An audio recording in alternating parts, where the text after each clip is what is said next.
नमस्कार छात्रों, चिरभद्रराव भोसले कनिष्ठ महाविद्यालय के यूट्यूब चैनल पर 12वीं कक्षा में हिंदी का अध्ययन करने वाले सभी छात्रों का सहृदयता से स्वागत है।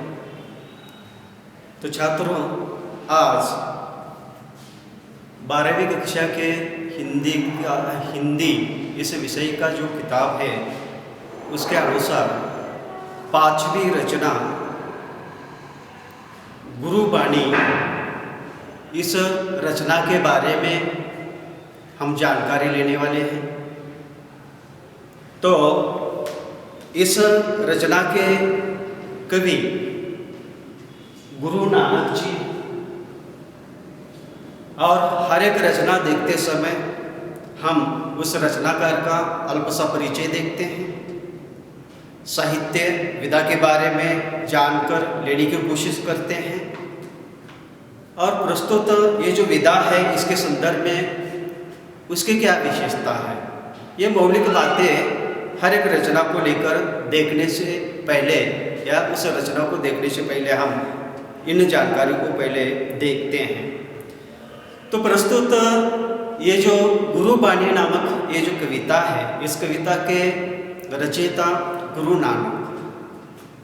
गुरु नानक जी का अल्प सा परिचय देखना चाहेंगे।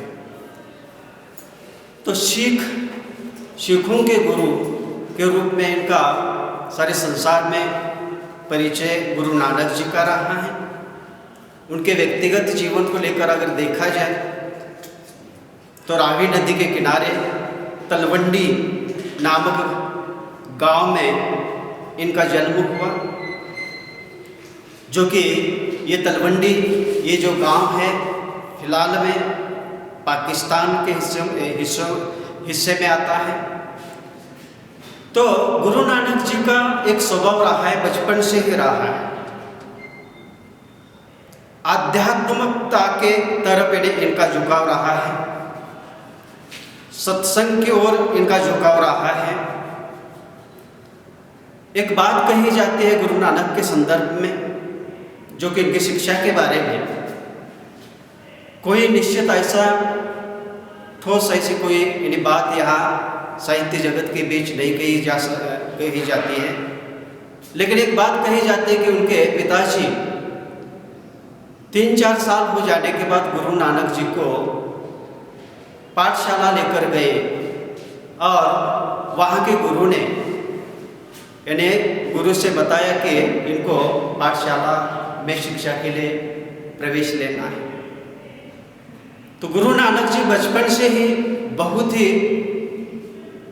शांत स्वभाव के, एक तेज ऐसा व्यक्तित्व बालक का था। तो पहला ही सवाल गुरु नानक जी ने उस गुरु से पूछा कि ईश्वर में भी भिन्नता होती है क्या। इसी प्रकार का सवाल गुरु नानक जी ने किया। गुरु कुछ नहीं बोल सके, इसका उत्तर दे नहीं सके, और उनके पिताजी से कहा गया कि इनको शिक्षा की जरूरत नहीं है। इसलिए इनके बाद में शिक्षा के बारे में कुछ जानकारी हमें नहीं प्राप्त होती है, लेकिन ये बात इन्हें बिल्कुल सही है। तो गुरु नानक जी का व्यक्तित्व आध्यात्मिक चिंतन तथा सत्संग की ओर रहा है। उनका व्यक्तित्व अगर देखा जाए तो दार्शनिक योगी के रूप में इनकी तरफ इन्हें देखा जाता है। एक धर्म सुधारक, समाज सुधारक के रूप में सारे गुण गुरु नानक जी के बीच नजर आते हैं, कवि के गुण नजर आते हैं। और गुरु नानक जी के संदर्भ में एक बात कही जाती है कि गुरु नानक जी सर्वेश्वरवादी थे। सर्वेश्वरवादी का अर्थ ये है कि सभी धर्मों को एक समानता के दृष्टि से देखने का एक भाव ये गुरु नानक जी के पास था। इन्होंने कोई किसी भी धर्म को ऊंच नीच भेदाभेद की भावना से कभी नहीं देखा। ये गुरु नानक जी के व्यक्तित्व की विशेषता मानी जाती है। गुरु नानक, गुरु साहिब, गुरु ग्रंथ साहिब, यह इनके प्रमुख रचना का नाम है। और उसके बीच यानी गुरु नानक जी ने अनेक पद दोहों के माध्यम से अपने विचार अभिव्यक्त किए हैं और अपने इन विचारों के माध्यम से विश्व बंधुत्व ताकि भावना को इसका प्रचार और प्रसार करने की कोशिश अपने इन दोहे तथा पदों के माध्यम से उन्होंने की है। तो गुरु नानक जी के क्या है उनका जो गुरु ग्रंथ साहिब, इसके बीच जो अनेक पद तथा अनेक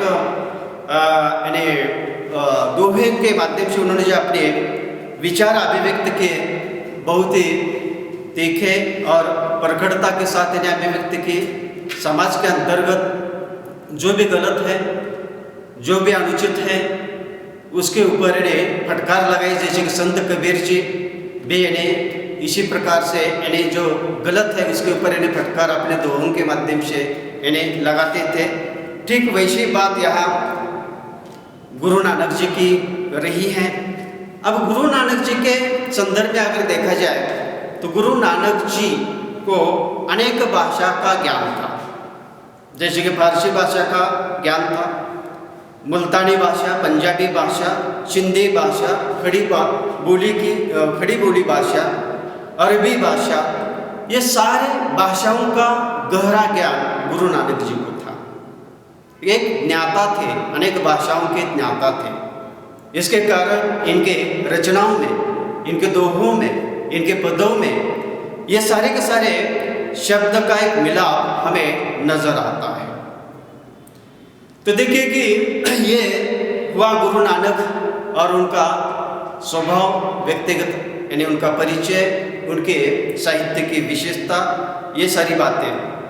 अब देखिए कि ये जो विधा है, प्रस्तुत ये जो विधा है गुरुबाणी, इस कविता के अंतर्गत के यानी अनेक प्रकार के जो पद है, ये पद गेयता शैली के रहे हैं। और गुरु नानक जी जिसको लोकगीतों के माध्यम से गाया, यानी लोकगीतों के माध्यम से इन पदों को गाया जाता है और समाज के बीच यानी क्या है, इन विचारधारा को यानी प्रचार और प्रसार किया जाता है। ये इस पद के एक खासियत मानी जाती है, गुरु नानक जी के पदों की या दोहों की खासियत यानी मानी जाती है।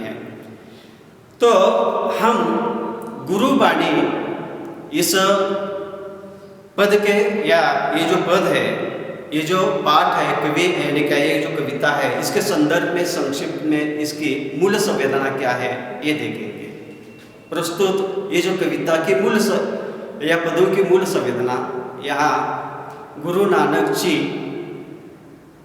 इस कविता के माध्यम से, इस पदों के माध्यम से गुरु का महत्व क्या है मानवीय जीवन के अंतर्गत।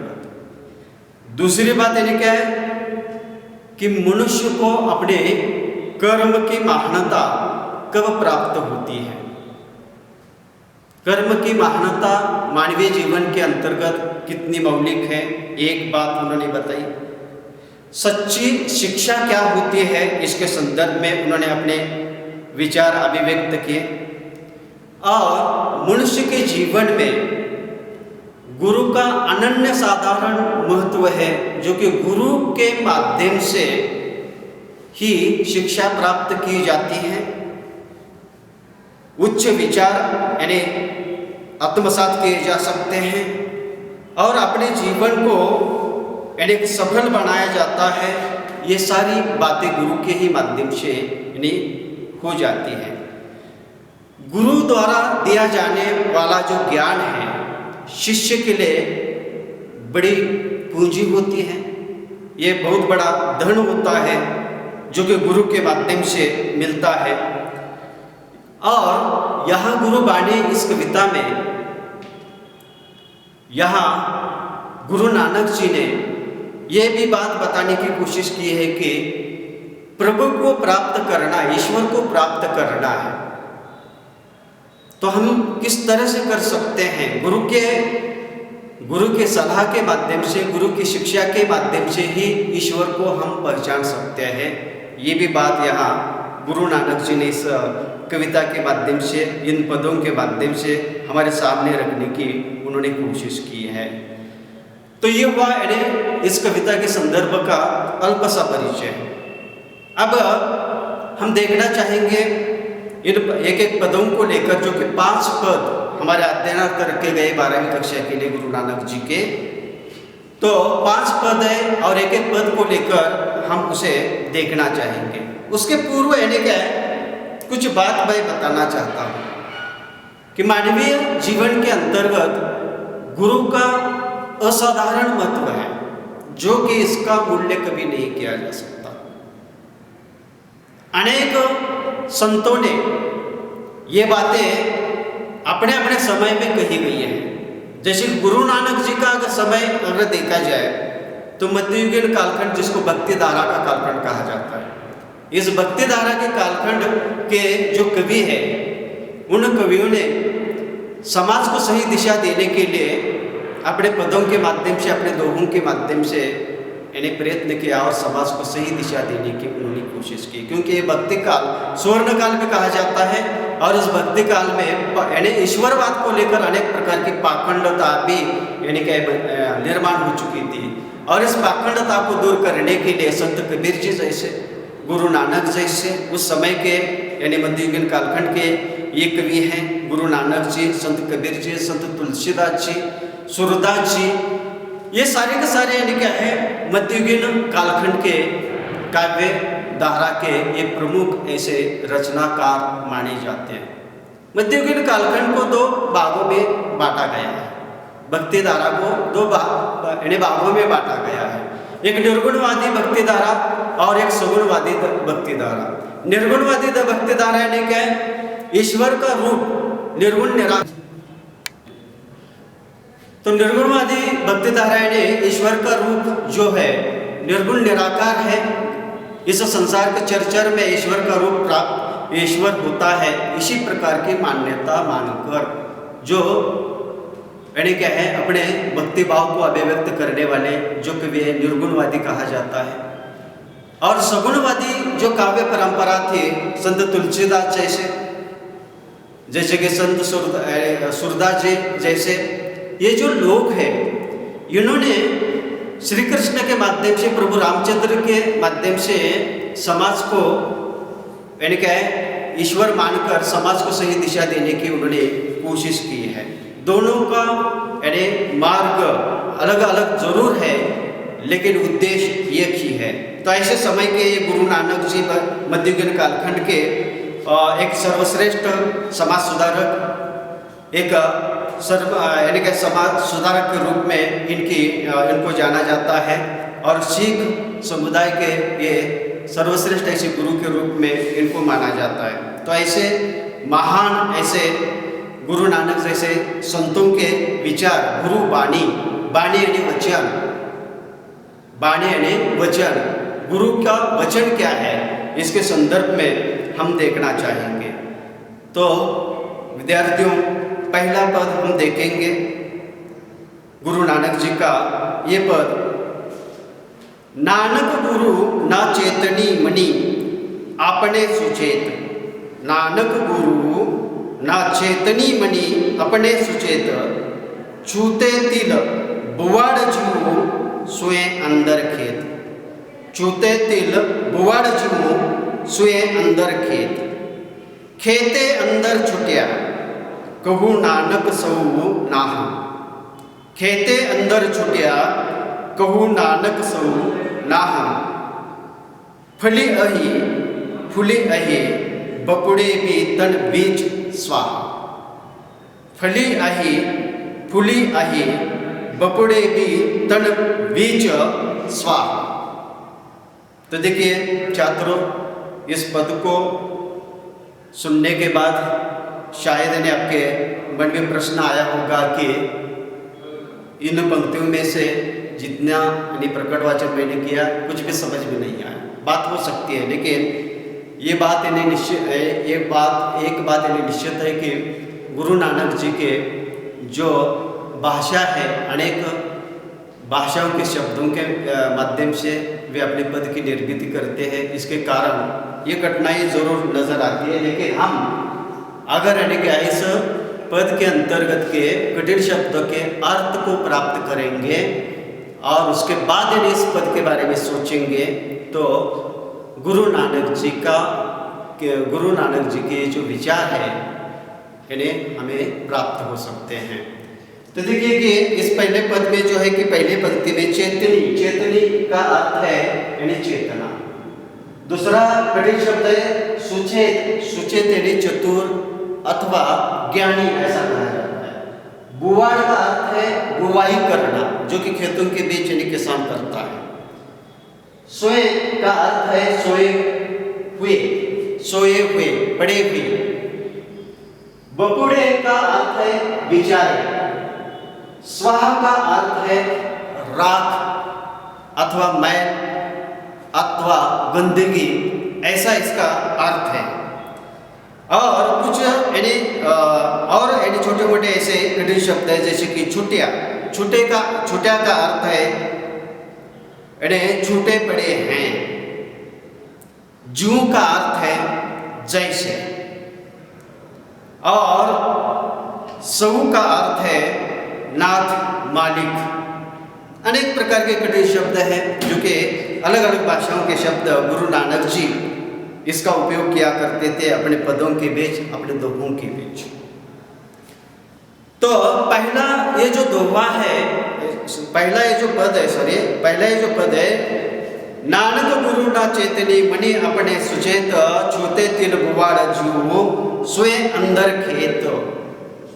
तो गुरु नानक जी एक बात ये नहीं बताना चाहते, जैसे कि ये पहला जो पद है मानवीय जीवन के अंतर्गत गुरु का क्या महत्व होता है, लेकिन गुरु नानक जी का एक अनुभव था कि समाज के बीच यानी बिना गुरु के साथ भी कुछ लोग जीते हैं। उनके संदर्भ में ये बात कही गई है, नानक गुरु ना चेतनी मणि अपने सुचेत। सुचेत का अर्थ है चतुर ज्ञानी। समाज के अंतर्गत कुछ ज्ञानी ऐसे लोग होते हैं, अपने आप को बहुत चतुर मानते हैं और वे गुरु को मानते ही नहीं है, और ये लोग यानी क्या है गुरु की जरूरत ही नहीं है, ऐसा यानी महसूस करते हैं, चेतना ऐसा महसूस करते हैं, अपने मन में ऐसे विचार लाकर कुछ लोग जीते हैं। तो यहाँ नानक जी बताते हैं छूते तीर बुवाड़ जू सुए अंदर खेत। तो बिना गुरु के साथ जो जीवन जीते हैं ऐसे लोगों की अवस्था कैसी होती है, गुरु नानक जी बताते हैं जैसे कि खेतों के अंदर जो कि तिल के जो पेड़ होते हैं, ये तिल यानी छोटे छोटे यानी क्या है उसके फल होते हैं, जो कि किसान उसको कभी बोता नहीं है, ये ऐसे ही आ जाते हैं। जैसे कि एक साधारण उदाहरण ले सकते हैं, जगह जगह पर आने वाला ये जो यानी तरह तरह के जो पेड़ है, जैसे कि हम एक उदाहरण ले सकते हैं जो कि हमारे बागों में आता है, जैसे कि कांग्रेस का ये जो घास है, इस कांग्रेस के घास के ऊपर फूल भी आते हैं, कांग्रेस के इस घास के ऊपर यानी क्या है फल भी आता है, लेकिन यह कभी किसान उसको बोता नहीं है, बुवाड़ यानी क्या है बुवाई उसकी नहीं की जाती है, और ये इधर उधर पड़े रहते हैं, इसका कोई महत्व नहीं होता है।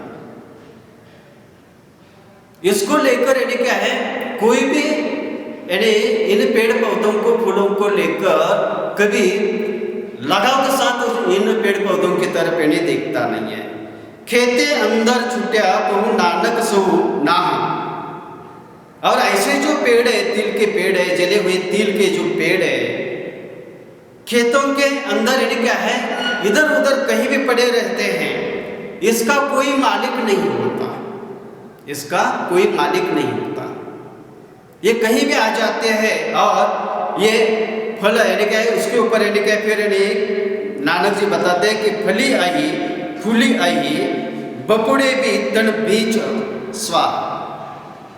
यानी ऐसे पौधों के ऊपर यानी अगर देखा जाए तो फूल भी आते हैं, फल भी आ जाते हैं, सूख भी जाते हैं, लेकिन ऐसे पेड़ पौधों को लेकर यानी ना कोई उस खेती का मालिक यानी उसकी तरफ यानी देखता है, या महत्व जैसे कि अन्य जो पौधे होते हैं, पेड़ होते हैं, फसलें होती हैं, उसकी देखभाल बुवाई की जाती है और लाड़ प्यार के साथ इन पेड़ पौधों को संभाला जाता है। उसके फल काटे यानी क्या है, पेड़ पौधों को काटा जाता है, उसको यानी फल उसको प्राप्त किए जाते हैं, एक आनंद होता है। वैसे खेतों में पड़े हुए ऐसे जले हुए तिल के जो पेड़ होते हैं, इनकी तरफ किसी का ध्यान नहीं होता है। और यहाँ नानक जी बताते हैं फली अही, अही यानी फलते भी है, फली अही यानी फली अहे फूली अहे, इसके ऊपर फल भी आते हैं, फूल भी आते हैं। बकुड़े यानी बेचारे, अगर उनको देखा जाए तो उसके तन के बीच यानी क्या होता है, राख होती है, फल कोई लेकर जाता नहीं है, फिर यानी क्या है वो फल सूख जाता है, उसके अंदर यानी क्या है राख बन जाती है, गंदगी बन जाती है। ऐसी बात यानी क्या है इस जले हुए तिल के पेड़ पौधों में होती हैं, जो कि खेतों में इधर उधर बिखरे हुए नजर आते हैं। तो नानक जी क्या बताना चाहते हैं, बिना गुरु के साथ जो मनुष्य ऐसे जीते हैं उनकी अवस्था ऐसे जले हुए तिल के पेड़ पौधों की तरह होती है।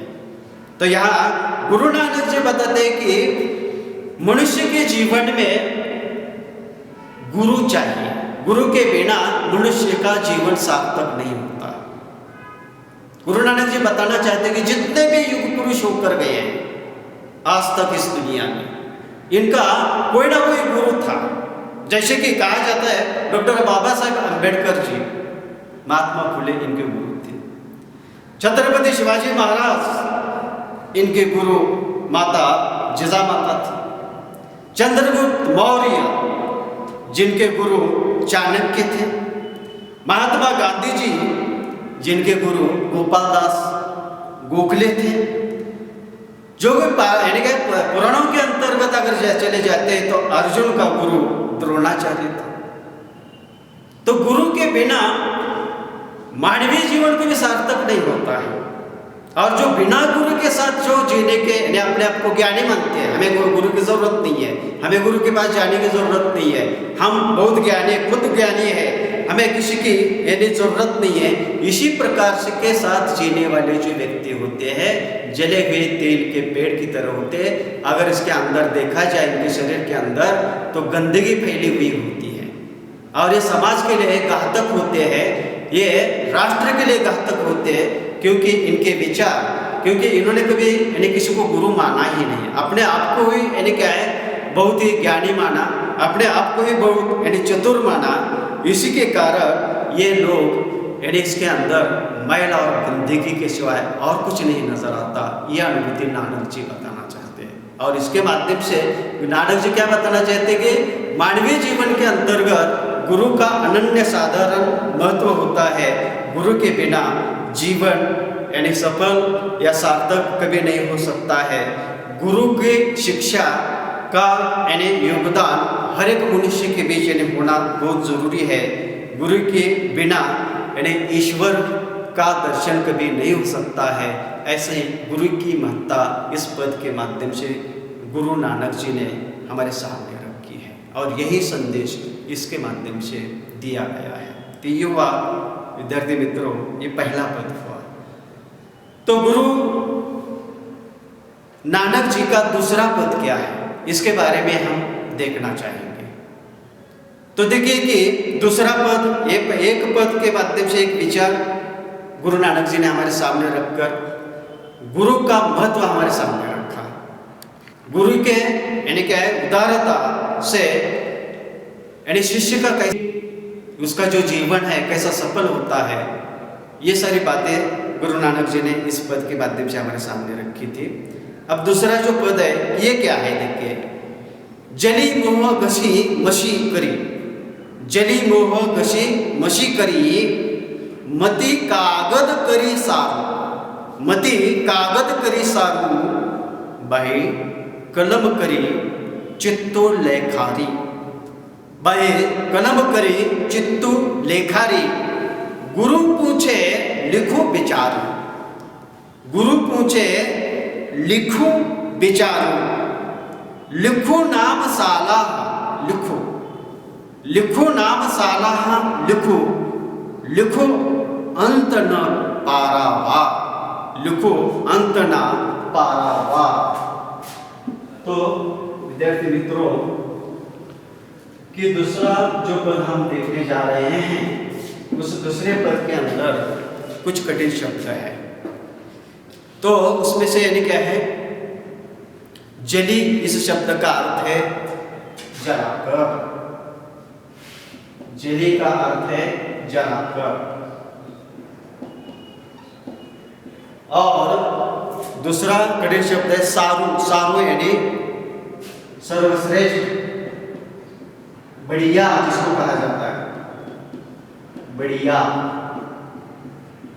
और तीसरा शब्द है चित्तू यानी मन। चित्तू का अर्थ है मन। और पारावार, पारावार का अर्थ है आर पार, आर पार, जिसका कोई अंत न हो, इसका अर्थ इसी तरह से लिया जाता है सालाह। सालाह, साला यानी स्तुति, गुणगान।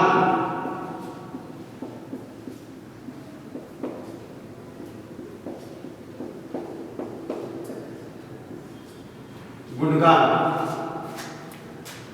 तो देखिए कि गुरु नानक जी का ये जो दूसरा पद है, जिसके माध्यम से गुरु नानक जी हमें क्या बताना चाहते हैं।